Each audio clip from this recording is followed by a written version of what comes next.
If you guys are looking for cheap and reliable coins over FC25, then please look no further than FIFAcoin.com. They can have some of the most competitive prices over the course of FC25. They're quick, they're reliable, and don't forget to use my code Martin for that extra 5% discount. Link will be in the description.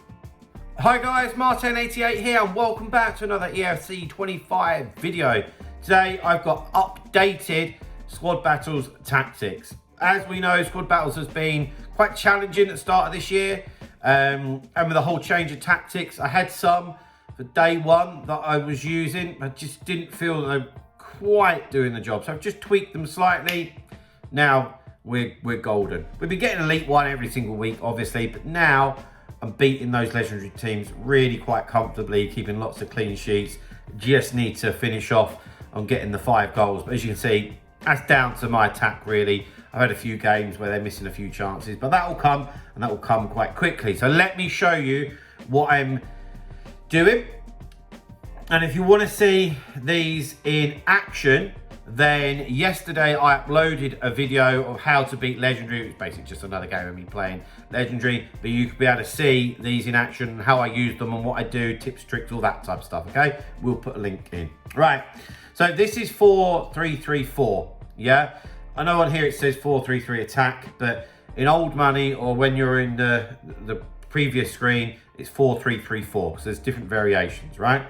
So I've got build-up style counter, because as much as I want to win the ball higher up against some of these better legendary teams who end up having to defend quite deep, win it, boom, and then go.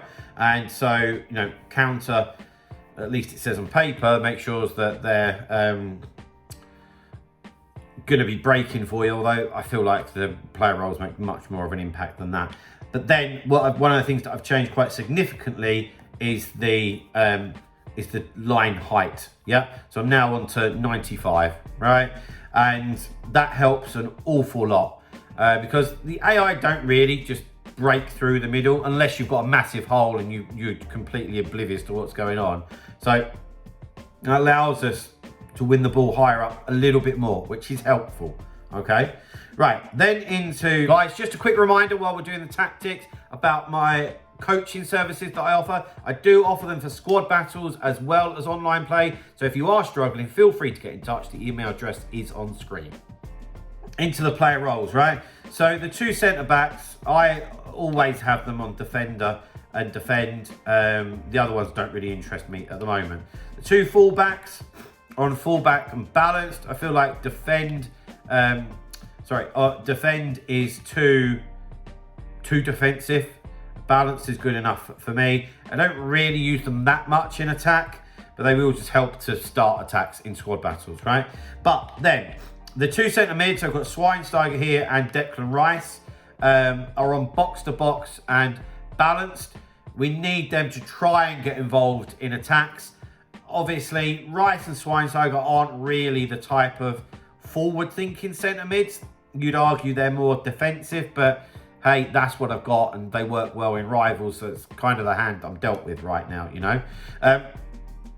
But what they do is they do get forward a little bit, and if you can trigger them, and you will see in the recording that I did yesterday, where I've got Moises Caicedo in there, I actually triggered him 2 or 3 times. In fact, I think it was 3 off the top of my head, and that got me the goal every single time. I really go back and watch it, and I'll put the links in and all that, okay? And we want to get these 2 forward, right, so that you've got 6 people in your attack, because if you're playing against a back 4 and you're attacking quickly enough, you get that overload situation that we crave, i.e. outnumbering the opposition.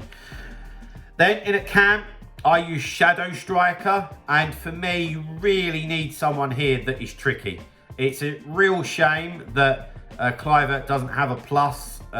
He wouldn't have a plus because he's not particularly high rated, but you know, he's a good player. He's really lively on the ball, and he's got really good R1 dribbling. That's important. For me, having a De Bruyne in this type of role would just be an absolute no-no. Yeah? I think about who you've got, and that's a really important role, okay? I'm going to go straight up to the striker. So we've got Gabriel Jesus here, who's on advanced forward. I know a lot of people talk about Poacher, but he still makes the runs.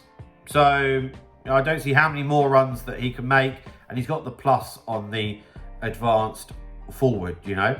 And then with the two wide guys, we've got Timo Werner on inside forward and Mohamed Kudus. They're the weakest point in my team, to be fair. Werner's not suited to this position at all. I would like a left-footed player. Kudus isn't particularly skilled either, but that's what I've got, and I'm beating Legendary with it all the time now. So guys, there we have it. They are my updated squad battles tactics. I hope that helps you out in some way.